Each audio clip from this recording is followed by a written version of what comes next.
Hello నమస్తే friend. Nellore జిల్లాలో సిటీలో మంచి ఏరియాలో ఒక ముఖ్యమైన ఏరియాలో నెల్లూరు సిటీలో మంచి ఏరియాలో సరైన హౌస్ అండి. నెల్లూరు సిటీలో లోకల్లో మంచి ఐటమ్ అండి.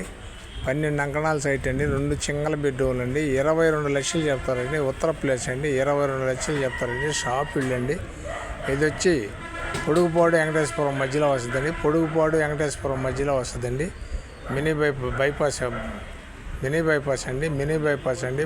పెన్నా నది దాటినాక పొడుగుపాడు వెంకటేశ్వరం మధ్యలో వస్తుందండి. 12 అంకణాలు వచ్చండి. ఇది వచ్చి ఉత్తర ప్లేస్ అండి. 2 సింగిల్ బెడ్రూమ్లు అండి. 12 అంకణాలు వచ్చండి. 22 లక్షలు చెప్తారండి ఖరీదు. 22 లక్షలు చెప్తారు. రిజిస్టర్ అవుతుంది. ప్రైవేట్ బ్యాంకుకి లోన్ ఇస్తుందండి. చాలా చక్కదైన ఏరియా అండి. బాగుంటుందండి ఏరియా. బైపాస్కి దగ్గర వస్తుందండి. చాలా బాగుంటుందండి. పొడుగుపాడు వెంకటేశ్వరం మధ్యలో వస్తుందండి. 12 అంకణాలండి. 2 సింగిల్ బెడ్రూమ్లు అండి. స్లాబ్ హౌస్ అండి. మరి రెంటల్ పర్పస్ అండి. బాగుంటుందండి హౌస్. 22 లక్షలు ఖరీదేనండి. 22 లక్షలు ఖరీదేనండి. రిజిస్టర్ అవుద్ది. ప్రైవేట్ బ్యాంకుకి లోన్ ఇస్తుందండి. చాలా బాగుంటుందండి ఏరియా. మా ఛానల్ మీకు నచ్చితే లైక్ చేయండి, షేర్ చేయండి, సబ్స్క్రైబ్ చేయండి. Thanks friends. మళ్ళీ ఒక మంచి ఐటమ్తో కలుద్దామండి.